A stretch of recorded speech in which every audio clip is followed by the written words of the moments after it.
ხო, ანუ მარტინ ლუთერი, რომელიც იყო იდეის ავტორი იმ რელიგიური კონფლიქტებისა, რომელიც დაიწყო და რომელიც სხვათა შორის ევროპაში გადაიზარდა მერე 7 წლიან ომში, მერე ასევე 30 წლიან ომში და დიდი კონფლიქტი ამ დიდ კონფლიქტში ჩაერთო სხვა ევროპული სახელმწიფოები და ყველაზე მნიშვნელოვანი დეტალი არის ის, რომ მარტინ ლუთერმა ვიტენბერგის კარზე მიაკრო 95 თეზისი, ხო?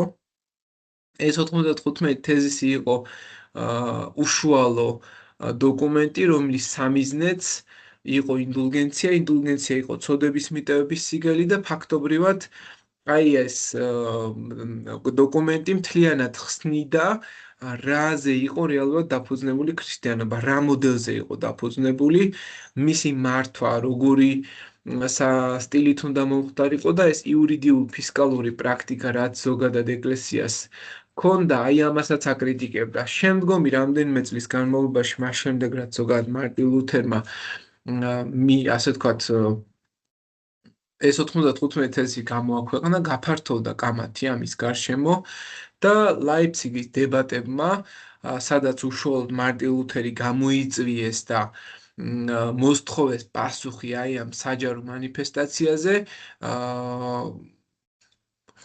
უფრო გაზარდა და გააღრმავა პაპსა და ამ ერეტიკოსებს შორის დაპირისპირება. და პაპის ბულა და მერე უკვე ლუთერის პასუხებმა, ტექსტებმა, ინდულგენციებთან განსაკუთრებით, იქამდე მიიყვანა ეკლესია, რომ ფაქტობრივად იგი სვამდა ასეთ კითხვას, რა არის ეკლესიის საბოლოო ავტორიტეტი, ანუ აქვს თუ არა უფლება პაპს იმისა, რასაც აკეთებს. არის თუ არა რეალურად პაპის შეუცდომელი, რა ადგილი უკავია საერთოდ ეკლესიას წმინდა წერილის ტრადიციასთან მიმართებაში და ვორმსში მოწვეულ დებატზე, რომელიც ფაქტობრივად იყო ერთ-ერთი გამოვლინება იმისა, რაც წინ უძღოდა უკვე ამ დიდ რელიგიურ დაპირისპირებას და აი ეს დებატი, რომელზეც აი აქ ლუთერის სასამართლო პროცესი აქ რომ უნდა დაეჭირათ და ფაქტობრივად გადარჩა და ეს არის ვორმსის დებატი, რომელზეც ლუთერი გამოაცხადეს კანონ გარეშე 1521 წელს.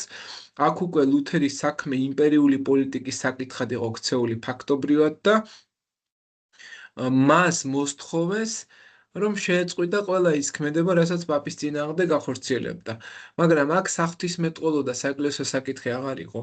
აქ იმპერატორები, სამთავროები, იმპერიული სამართალი მთლიანად იყო გამოკვეთილი და ჩართული და ამ ედიქტმა ლუთერის ყველა ნაწერი, რაც კი მანამდე ჰქონდა დაწერილი, მათ შორის 95 თეზისი გამოაცხადა კანონგარეშედ, მართალია რეფორმაცია არ შეჩერებულა, პირიქით უფრო გაფართოვდა, მაგრამ ყველაზე მნიშვნელოვანი გარდატეხა სწორედ აქ მოხდა, რეფორმაცია ეკლესიის შიდა კამათიდან გამოვიდა, ამ პროცესში ჩაერთო სამთავროები, კერძოდ ერთ-ერთი მთავარი ფრიდრიხ ბრძენი, რომელიცაც უკვე თქვენ გაქვთ ინფორმაცია, მარტინ ლუთერს გაიტაცეს, გადაარჩეს ფაქტობრივად და აქ მთავრები, უნივერსიტეტები, ქალაქები ლუთერს ხარს უჭერენ და სინამდვილეში ყველაზე მთავარი დეტალი არის ის, რომ ისინი საკუთარი იურისდიქციის გაძლიერების გზას ხედავენ აი ამ კონტექსტში და მარტინ ლუთერს იყენებენ როგორც მთავარ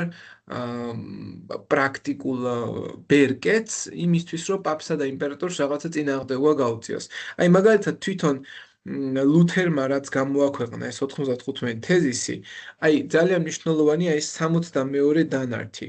The true treasure of the church is the most holy gospel of the glory and grace of God. ხო? აი ნამდვილი საუნჯე ეკლესიის ამ შემთხვევაში არისო არა ის ინდულგენციური სისტემა, რაც ზოგადად არსებობს, არამედ ღვთის დიდებისა და მადლის სახარება და ეს ფორმულა ზოგადად აჩვენებს იმ რეფორმაციის რაღაცა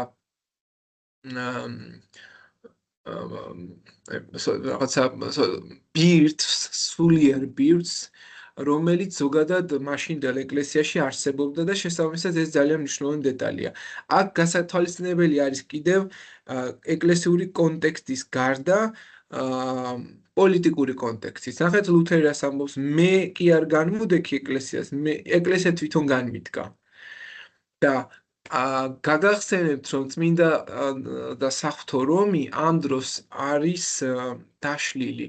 და ზოგადად წმინდა და საღვთო რომის იდეა შემთხვევითი არ არის ეს სახელმწიფო და აქ რატო ხდება? იმიტომ რომ აქ რეფორმაცია არის არა ერთიანი ეროვნული სახელმწიფოს კონტექსტში ჩამოყალიბებული, არამედ მოგეხსენებათ თქვენ და იცით, რომ იმპერია არის ასობით სამთავროზე დაფუძნებული. აი, მე რომ ფილმი გამოგიგზავნეთ ადრე, იმ ფილმში გახსოვთ ალბათ, რომ ოტო მესამის დროსაც კი იმპერია არის სხვადასხვა ეთნიკურ ეროვნულ ჯგუფებად დაშლილი.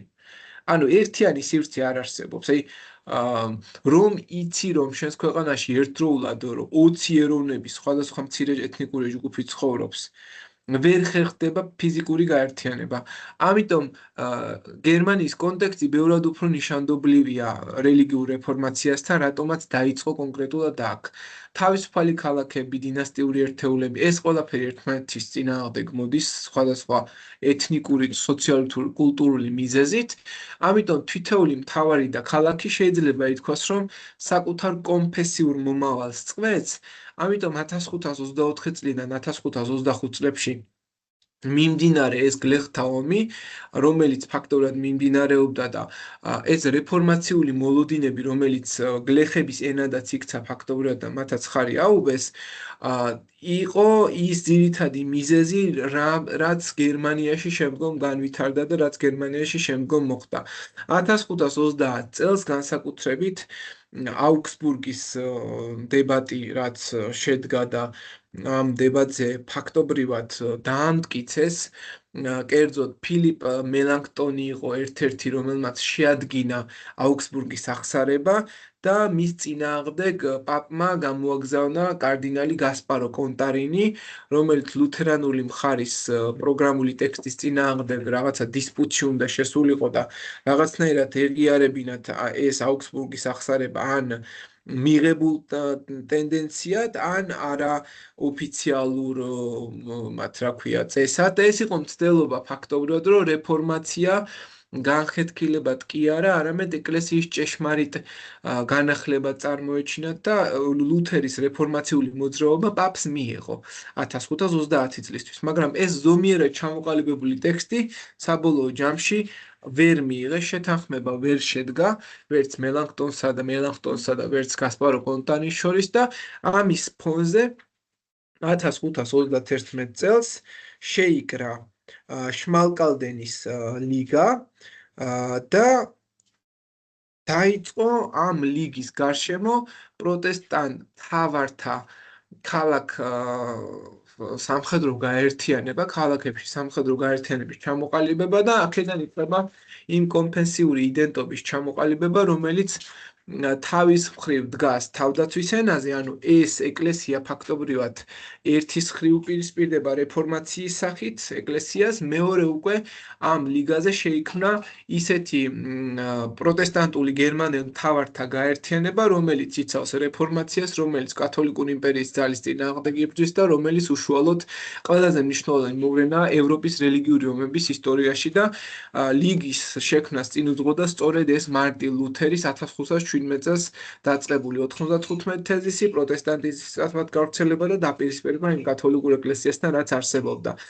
პრაქტიკულად ეს შმალკალდენის კავშირის ლუთერანული გერმანული თავადების შეთანხმება აი ასე გამოიყურება, მათ ფიცი დადეს და რეფორმაცია სწორედ აი აქედან უკვე პოლიტიკურ ბრძოლად გადაიქცა ძალაუფლების წინააღმდეგ, განთავისუფლებულიყვნენ ისინი იმპერატორისა და პაპის გავლენისაგან, სწორედ აქ არის კონტექსტი გამოკვეთილი და ძირითადი ადამიანები, ვინც უშუალოდ მთავარი ლიდერები იყვნენ ამაში და სათავეში ჩაუდგნენ და გამოუკვეთოთ ესენი, ეს არის ფილიპ ჰესელი,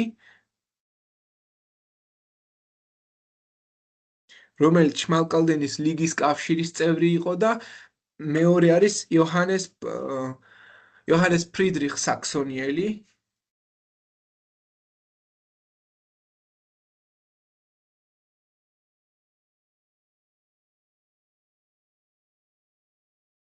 და ეს ორი ადამიანი, მათ შორის აქ შემავალი პროტესტანტი გერმანელი მთავრები, თავისუფალი იმპერიული ქალაქები, რომელიც შედიოდნენ, მთლიანად აყალიბებენ მიზნებს. პირველი მიზანი, რაც შეიძლება ითქვას, რომ ამ რელიგიურმა შვალკალდენის ლიგამ ჩამოაყალიბა, იყო რელიგიური თავისუფლების დაცვა. ანუ მათ უნდა დაეცვათ რელიგიური თავისუფლება და რომელი რელიგიის აღიარებაც მათ უნდოდათ, ის უნდა ეღიარებინათ ზოგადად და ის უნდა დაეცვათ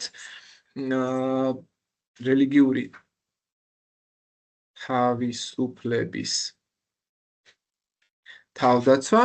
ასევე მეორე მნიშვნელოვანი მიზანი იყო სამხედრო ალიანსი. თვითონ ეს ლიგა, როგორც გითხარით, ებრძოდა კარლ მეხუთეს, გერმანიის საღვთო რომის იმპერატორს და მათი მიზანი იყო, რომ ეს სამხედრო ალიანსი დაპირისპირებოდა პოლიტიკურ ნაწილშიც ამ შემთხვევაში უკვე კათოლიკური ძალების წინააღმდეგ ყველა იმ ადამიანს, ვინც რაღაც სახით შეეწინააღმდეგებოდა და მესამე იყო ლუთერანული სარწმუნოების შენარჩუნება. ანუ ლუთერს მხარს უჭერს უკვე პოლიტიკურადაც.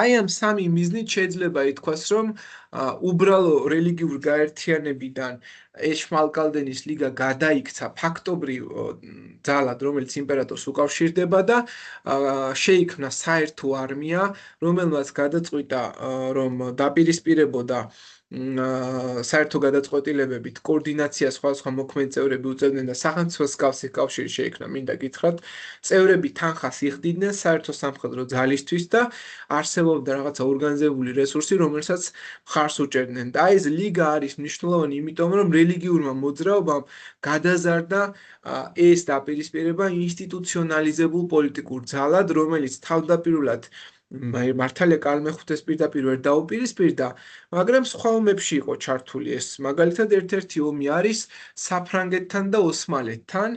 არ ქონდა მართალია მას საკმარისი რესურსი და ერთდროულად რამდენიმე ფრონტზე ებრძოლა, ამიტომ გარკვეული პერიოდი არსებობდა მშვიდობიანი დაძაბულება.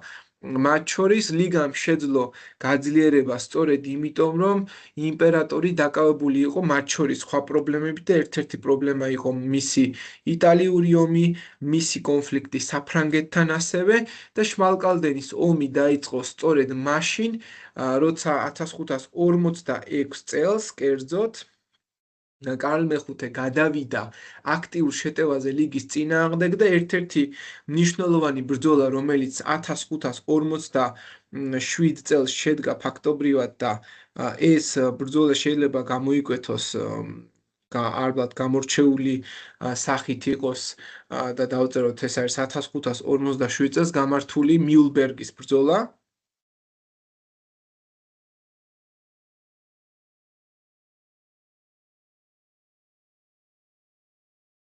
აი ამ მიულბერგის ბრძოლაში პრაქტიკულად კარლ მეხუთეს არმიამ დაამარცხა ლიგის არმია, კავშირი, ლიდერები, კონკრეტულად ფილიპ ჰესელი და იოჰანეს ფრიდრიხ საქსონიელი ტყვედ ჩავარდნენ. მიუხედავად ამ ყველაფრისა, ლიგა არ დაშლილა თავიდან, მაგრამ საბოლოო ჯამში მაინც დაიშალა, იმდან დიდი ზიანი მიაყენა და მიუხედავად სამხედრო გამარჯვებისა, კარლ მეხუთემ მაინც ვერ შეძლო პროტესტანტული ერესის და პროტესტანტიზმის მთლიანად განადგურება. იდეა თვითონ მარტინ ლუთერის ძალიან ღრმად იყო გავრცელებული და საბოლოო ჯამში კომპრომისული შეთანხმებაზე მიდგა საქმე. აქ დავწეროთ, რომ კარლ მეხუთე კონკრეტულად უპირისპირდება და ებრძვის შმალკალდენის ლიგას და გამარჯვებული არის კარლ მეხუთე.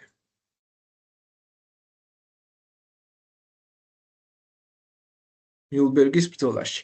კომპრომისული შეთანხმება კი იყო კათოლიკური რწმენის აღდგენა მთელ იმპერიაში, კერძოდ კვეს რეგიო, ეუს რელიგიო, ვისიცაა მიწა, მისი არის რჯული და მისი არის სარწმუნოება და ამის შედეგით იტალიური ომის და აი ამ ფრანგულ კონფლიქტის ფარგლებში ლუთერანიზმი ოფიციალურად აღიარებული გახდა. მთავრებს მიეცათ არჩევანის უფლება და ეს იყო პირველი დიდი ნაბიჯი ევროპისკენ, რომელიც ისტორიული მნიშვნელობის ფორმის ნაწილში შეიძლება გამოიკვეთოს. ამიტომ აუგსბურგის რელიგიური ზავი, რომელიც 1555 წელს უკვე გაფორმდა, არის ძალიან მნიშვნელოვანი და მოკლე კონტექსტი რომ გამოვკვეთოთ, ეს არის ლუთერის გამოსვლა 1517, 1531 წელს შმალკალდენის ლიგის შექმნა, მერე შმალკალდენის ომი მიულბერგის ბრძოლა, მერე მიულბერგის ბრძოლის შემდეგ უკვე 1558 წელს აღიარება და აუგსბურგის მშვიდობა იგივე აღსარება 1555 წელს. ამ ყველაფრის ფონზე თან ერთვის საბეჭდი მანქანა და გუტენბერგის მიერ გამოგონებული ბიბლია, რომელიც არის ალბათ ერთ-ერთი მთავარი დოკუმენტი როგორც ასეთი.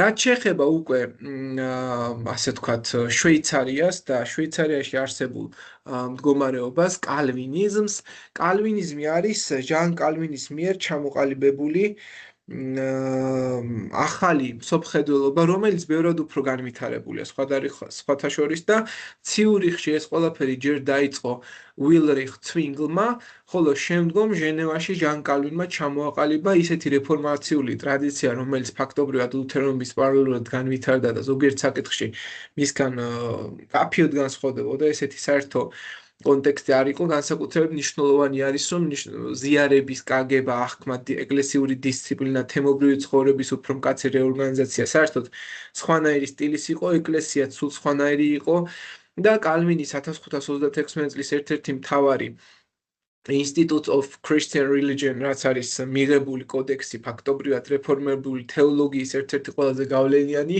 ფორმა სისტემატიზაციისა, რომელიც სტრუქტურულად ჩამოაყალიბებს კალვინიზმს როგორც რელიგიას და მისი პროექტი, რაც ყველაზე მთავარია, ხო, არ შემოიფარგლებოდა მხოლოდ იმით, რაც ამ შემთხვევაში იყო კონკრეტულად ერთი რაღაც, რომ აი მაგალითად უბრალოდ რელიგია გავრცელებული იყო. მისი პროექტი იყო ესეთი, რომ მას უნდოდა დისციპლინა, მას უნდოდა ზნეობრივი კონტროლი ხალხში, უნდოდა ქადაგება ყოფილიყო პრიორიტეტული, უნდოდა რომ განათლება გავრცელებულიყო და ერთმანეთს შეევსო, ეკლესიურ საზოგადოება ჩამოყალიბებულიყო და ამ თვალსაზრისით ჟენევა გახდა ბევრი ქვეყნისთვის რეფორმაციული სკოლა. სწორედ ამ რეფორმაციულმა ხასიათმა შეიძინა საერთაშორისო მნიშვნელობა ჟენევიდან, რომელიც გავრცელდა და ტრანსნაციონალურ ქსელად გადაიქცა ჟენევა, კერძოდ საფრანგეთში ჰუგენოტები სახით ჩამოყალიბდნენ ესეთი ერესი, რომელიც ვერ ვაქრობ აი ამ ნოუთს და ნერვებს მიშლის რა. უშორდეს, ოკეი.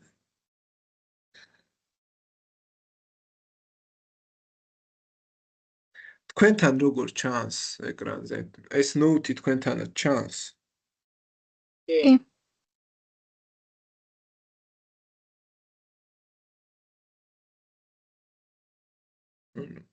არ მინდა რომ ჩანდეს და მაინც ჩანს.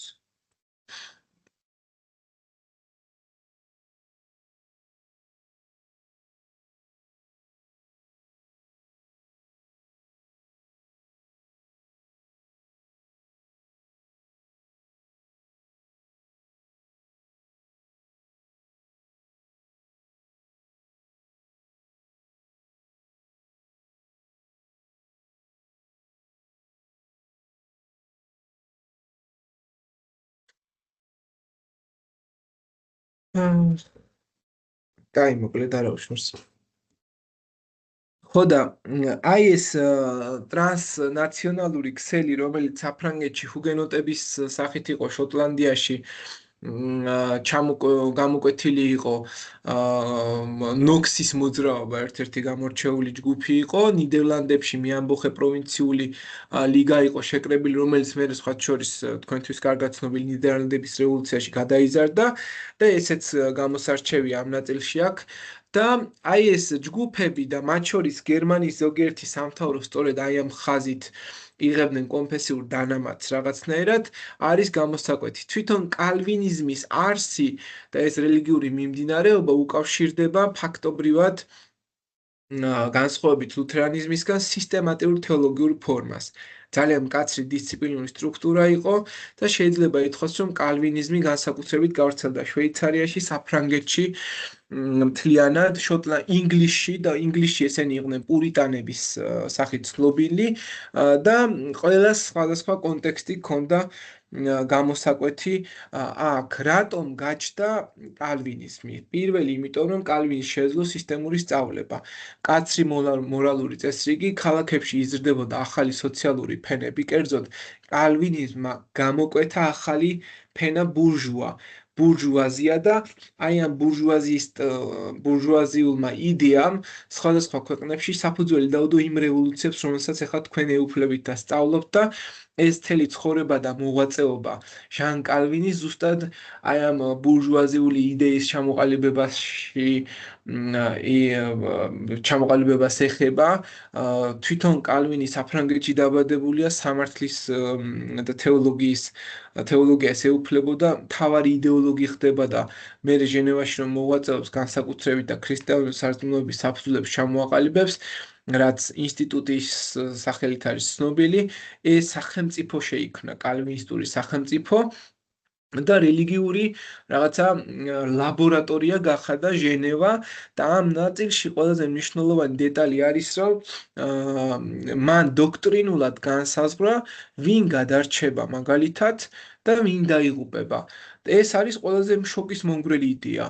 დახე კალვინიზმი პირდაპირ ამბობს, რომ ადამიანი თავის ბედს ვერ შეცვლის, ანუ შენ თუ კვდები ასე, ეს არის ამ შემთხვევაში ღმერთის ნება. ადამიანი ვერ ცვლის თავის ბედს, ხსნა მხოლოდ ღმერთია დამოკიდებული, ანუ შენ თუ შეცვლი შინაგანად მორალურ დისციპლინას და ადამიანები თუ შეიცვლებიან და რჩეულობის მისიას მიიღებენ, მაშინ შეიძლება გადარჩე. ეკლესია უნდა იყოს მკაცრი, დისციპლინებული, მორალურად ცუქთა, აუცილებელია შრომა, მოკრძალება, სიმკაცრე, ფუფუნების უარყოფა, დისციპლინებულობა, შრომის მოყვარეობა, პასუხისმგებლობა, ეს ყველაფერი არის ძირითადი იდეა. კალვინიზმი ხშირად უკავშირდება კაპიტალიზმის განვითარებასთან, იმიტომ რომ კაპიტალის დაგროვება და შრომა ითვლებოდა ღვთისნებად. სიმდიდრე არ არის კალვინში ცოდვა, თუ სწორად გამოიყენებდი ამის გაკეთება შეგეძლო, ფუფუნება მაინც უარყოფილი კი იყო, მაგრამ ზოგადად კალვინში ეს იდეა მაინც არსებობს ამ სახით. ამიტომ მაქს ვებერს თუ დაუჯერებთ, კალვინიზმმა ხელი მკაფიოდ შეუწყო კაპიტალისტური ეთიკის ჩამოყალიბებას, განსაკუთრებით იმ ქვეყნებში, რომელზეც წეღან ვისაუბრე და ჩამოთვალე უკვე. ამრიგად, პოლიტიკური წინააღმდეგობის იდეოლოგია გახდა ეს, იმიტომ რომ ბურჟუაზიას ყველაზე მეტად აი ესეთი რაღაცები მოსწონდა, თან მეფეს პირდაპირ ღია პოლიტიკურ ნაწილში უპირისპირდებოდნენ და შეიძლება ითქვას, რომ ხსნა გახდა ბევრი ქვეყნისთვის მონარქიული, ასე ვთქვათ, საცეცებისგან თავის დასაღწევად ეს კალვინისტური რელიგია და ამიტომ იწყება რელიგიური ომები მთლიანად ევროპაში და გასააზრებელია ეს კონტექსტი მკაფიოდ. აი აქ რაც ხილსაც თქვენ ხედავთ, ხო, არის გამოკვეთილი უშუალოდ როგორი მდგომარეობა იყო სხვადასხვა ქვეყნებში. ლუთერანები, კალვინისტები, პრესბიტერიანელები, რომლებიც შოტლანდიაში ერქვათ, ანგლიკანები და ჰუგენოტები მათ შორის და ეს არის ის ცხრილი, რომელიც შეგიძლიათ დასკრინოთ.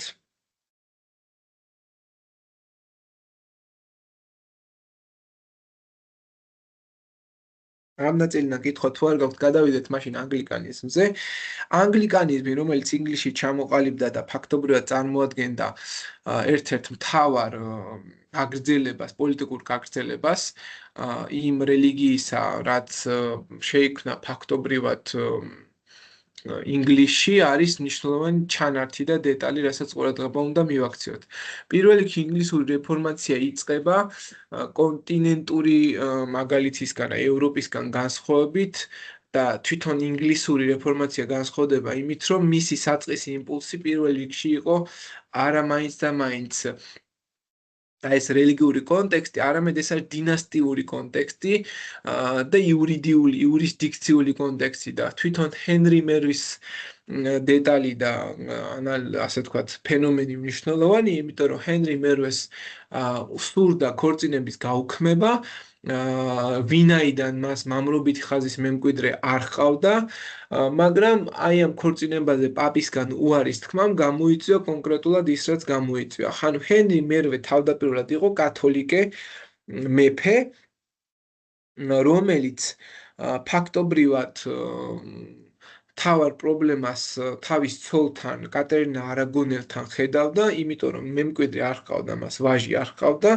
ამიტომ ამის ანულირებას მოითხოვდა პაპისგან და პაპი ამაზე არ დათანხმდა.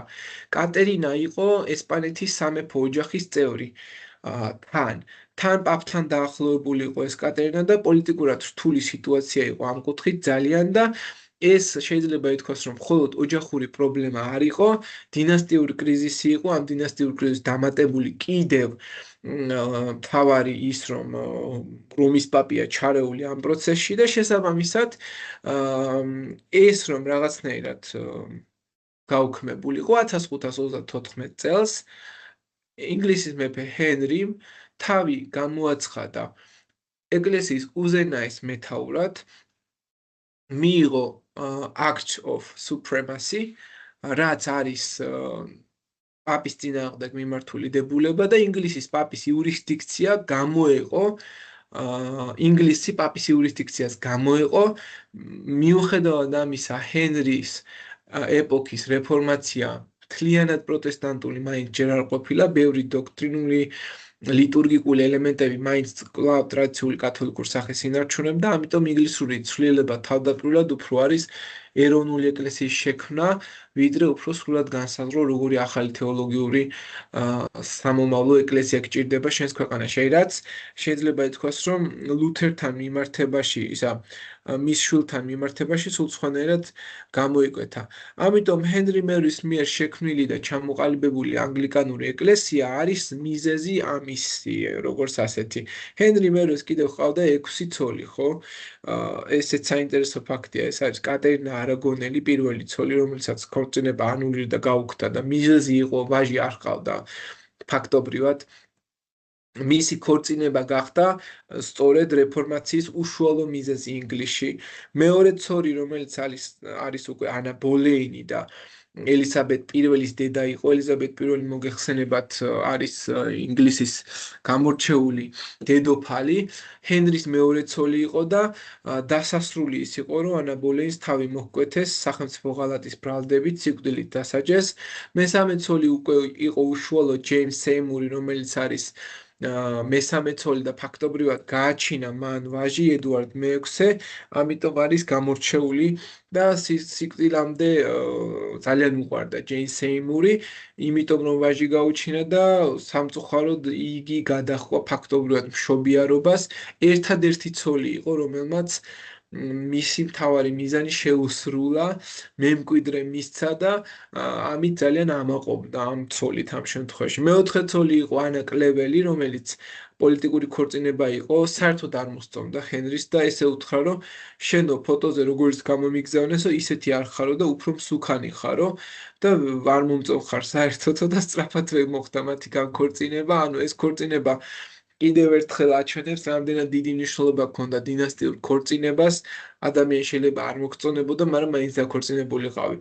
ასევე მეხუთე ცოლი არის კატერინა ჰოვარდი, ახალგაზრდა ცოლი, რომელიც სიკვდილით დასაჯე ისიც ღალატის ბრალდებით და უთხრა, რომ შენც რაღაც მეგონი ინცესტში დაადანაშაულოთ, სწორად მახსოვს და მერე არის უკვე მე-6 ცოლი კატერინა პარი, რომელიც ბოლო ცოლი იყო, სხვა შორის გადაურჩა ჰენრის და გადაურჩა არა იმიტომ, რომ შარი ვერ მოსდო, არამედ იმიტომ, რომ ჰენრი დაბერდა უკვე ამ პერიოდში და ინტელექტუალური და სტაბილური ფიგურა იმდენად აღარ იყო ჰენრი და უფრო მისი ცოლი გახდა. მარტივად რომ დავემახსოვროთ 6 ცოლის ფორმულა, განქორწინება, მოკლა, გარდაცვალება, განქორწინება, მოკლა, გადარჩენა. ეს არის ძირითადი იდეა ამ ცოლებიდან გამომდინარე ამ შემთხვევაში. რაც შეეხება ედუარდს, ედუარდ მე-6 არის ის ფიგურა, რომელიც ეყოლა მესამე ცოლისგან და ფაქტობრივად ინგლისის პროტესტანტ მეფედ არის ყველაზე მეტად მონათლული და მას 1556 7 წლიდან 53 წლამდე აქვს ტახტი ჩაბარებული. ერთადერთი კანონიერი ვაჟი იყო ტიუდორთა დინასტიის მემკვიდრე და განსაკუთრებული არის მისი მმართველობა, იმიტომ რომ იყო ბავშვი მეფე იყო. და რეალურად მეფის ასე ვთქვათ, მას რა ქვია, მმართველობა ჰქონდათ მთლიანად აღებული ხელში რეგენტებს და რეგენტები იყვნენ ისინი, რომლებიც პროტესტანტულ სახელმწიფოს მკაფიოდ აყალიბებდნენ. ტახტზე ავიდა 1556 წელს, სულ იყო 9 წლის და ფაქტობრივად ერთ-ერთი მთავარი რეგენტი, რომელიც თქვენ შეგიძლიათ დაიმახსოვროთ, ეს არის ედვარდ სეიმური,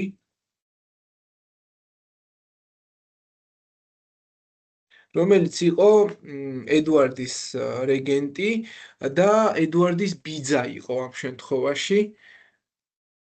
ბიძა და იგი ხდება ლორდ პროტექტორი. ლორდ პროტექტორი.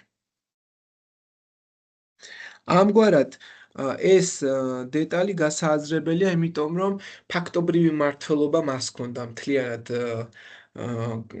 მიღებული და მეორე სეიმურის ჩამონაცვლებელი რეგენტი, ეს არის პირველი რეგენტი და მეორე რეგენტი, რომელსაც უკვე სეიმურს შემცვლელად მოიაზრებენ, ეს არის ჯონ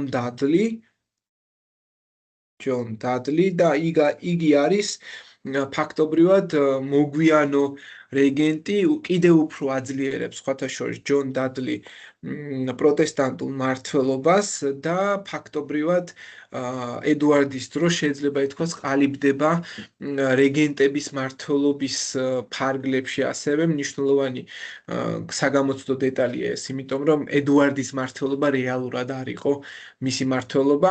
ამ დროს ყალიბდება მთელი ეს ინსტიტუციური სახე პროტესტანტული ერესისა რა.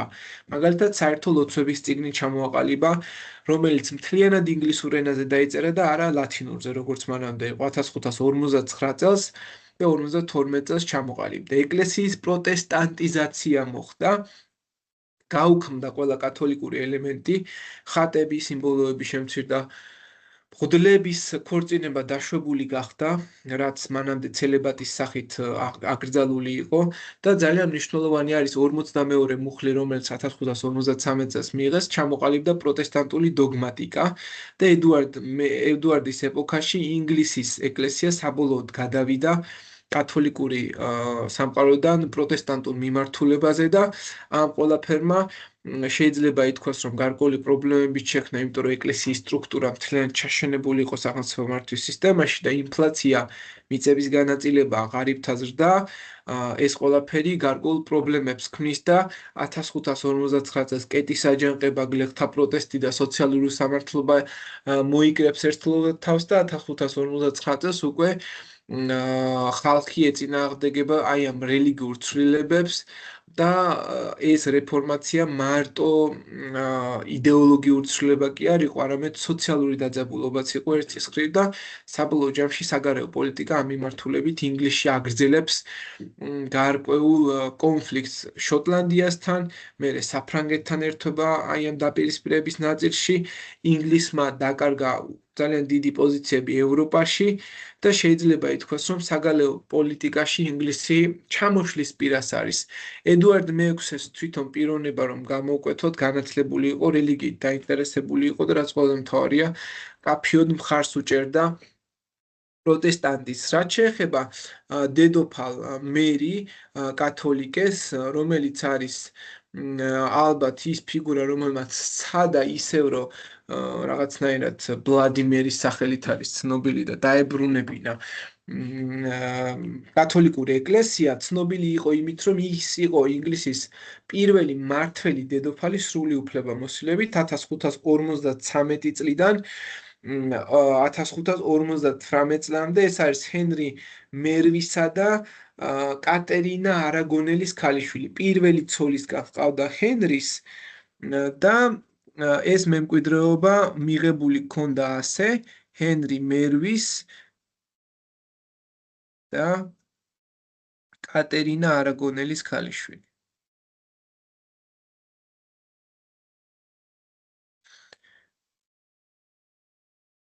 ამიტომ მისი ფიგურა თავისი არსით გასაგებიც იქნებოდა, რომ დედამისის პოლიტიკას გააძლიერებდა და გააგრძელებდა და ცნობილია სწორედ მისი პოლიტიკა ისტორიაში, როგორც კათოლიციზმის აღდგენის მცდელობა პროტესტანტებს სასტიკად დევნიდა, კლავდა, ამიტომ ეწოდა მას Bloody Mary, სისხლიანი მერი. ფილმი არსებობს ამაზე, შეგიძლიათ ნახოთ. Bloody Mary ქვია ასე. მოძებნით და ტახტზე ავიდა მას შემდეგ, რაც ჰენრი მერვემ გაწყვიტა კავშირი რომთან, ედუარდ მე-6-ემ გააძლიერა პროტესტანტიზმი და ინგლისი უკვე პროტესტანტული სახელმწიფოა და შესაბამისად უკან დაბრუნება კათოლიციზმზე საკმაოდ რთული აღმოჩნდა. რეფორმაცია კარგად იყო გავრცელებული, საზოგადოებრივი ნაწილი აზრობრივად შეიცვალა და როცა 1553 წელს გარდაიცვალა ამ შემთხვევაში ედუარდი, ხო? ტახტზე ავიდა კონკრეტულად დროებით ლედი ჯეინ გრეი, მაგრამ ხალხმა მას მხარი არ დაუჭირა და მე მერის დაუჭირა მხარი და დედოფალი გახდა ის.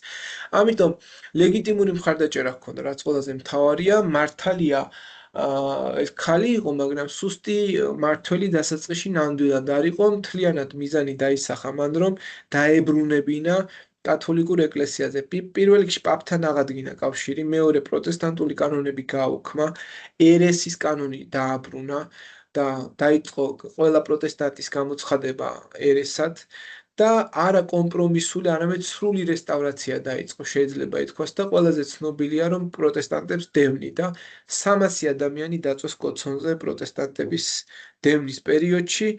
სხვებთა შორის იყო ერთ-ერთი ცნობილი რეფორმატორი პროტესტანტული ერესისა თომას კრანმერი, რომელიც კოცონზე დაწვა მერი და განსაკუთრებით ოქსფორდში და ლონდონში ამას ძალიან დიდი აფეთქება მოჰყვა. დაიცვა კათოლიციზმი, მაგრამ შედეგი გახდა, რომ შიში დაბრუნდა, პროტესტანტიზმი უფრო გაძლიერდა, უარყოფითი იმიჯი მიიღო ისტორიაში და მერი შემდგომ უკვე დაქორწინდა ესპანეთის მეფე ფილიპე მეორეზე. ეს ფილიპე თქვენთვის კარგად ცნობილია იმ ნიდერლანდების აჯანყებაში, რომ იყო ჩართული და ფაქტობრივად იქ ცალკე მიზნები ჰქონდა და შედეგები იყო ის, რომ ეს ქვეყანა გახდა ესპანეთის გავლენის ქვეშ და 1554 წელს უაიტის აჯანყება მოეწყო, ქორწინებას შეეწინააღმდეგება ხალხი. მერის ეს ქორწინება პოლიტიკურ შეცდომად შეირაცხა ფაქტობრივად და ძალიან არაპოპულარული ფიგურად გახდა და შეიძლება ითქვას, რომ ინგლისმა 1558 წელს კალეს ციხე დაკარგა ბოლო ტერიტორია საფრანგეთში, რომელიც სასწლიანი ომის დროს ჰქონდა აღებული. დიდი დარტყმა იყო ინგლისური პრესტიჟისთვის და შეიძლება ითქვას, რომ ამ ყველაფერმა საერთოდ შეცვალა მერის მიმართ კონტექსტი. აი, რაც შეეხება უკვე მერის შემდგომ მმართველ ელიზაბეტს, ელიზაბეტ პირველის მმართველობის პირობებში საერთოდ შეიცვალა მდგომარეობა. ელიზაბეტ პირველი ქმნის ფაქტობრივად ელიზაბეტურ შეთანხმებას, რომელსაც ქვია ელიზაბეტ სეტლმენტ და ეს არის პირველ რიგში რა? ანგლიკანობის საბოლოო ჩამოყალიბება ინგლისში. ინგლისის ეკლესია ინარჩუნებს ეპისკოპოსური მოწყობისა და საეკლესიო ტრადიციის იმ დოგმებს, რომელიც ედუარდმა მიიღო. ფაქტობრივად ინგლისის ოქროს ხანა გახდა, ქვეყანა გახდა ძლიერი, დასრულდა რელიგიური არასტაბილურობა, განვითარდა კულტურა, შექსპირი წინ წამოვიდა, სხვები, ინგლისმა დაამარცხა ესპანეთის დიდი არმადა 1588 წელს. ელისაბედი ტახტზე როგორც კი ავიდა მერი პირველის გარდაცვალების შემდეგ, რელიგიური დაპირისპირება ფაქტობრივად გაგრძელდა. მიუხედავად ამ ყველაფრის ეკონომიკური სირთულეები არსებობდა, მაგრამ მაინც უნდა გამოიკვეთოს, რომ ელისაბედმა შექმნა ინგლისის ეკლესიის ის ახალი ფორმა, რომელიც ფაქტობრივად დედოფალს ეკლესიის მეთაურად აკურთხებდა. საერთო ლოცვების წიგნი სავალდებულო გახადა და შუალედური მოდელი შეიქმნა, არც სრულად კათოლიკური იყო, არც რადიკალურად პროტესტანტული, რაღაცა პრაგმატული კომპრომისი აირჩია.